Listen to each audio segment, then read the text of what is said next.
Assalamualaikum warahmatullahi taala wabarakatuh. Hari ini kita akan mereview rencong mecuge tanduk bule ya, buatan baru. Rencong asli Aceh. Untuk besi yang digunakan bahan besi putih asli. Inilah rencong besi putih. Rencong gagang mecuge.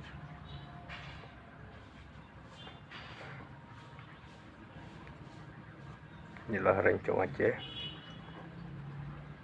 yang ambil dari kaligrafi basmalah,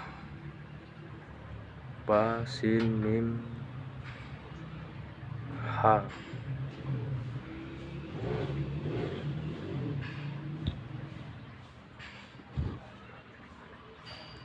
Rincong dalam bahasa Aceh. Oke, baik, terima kasih.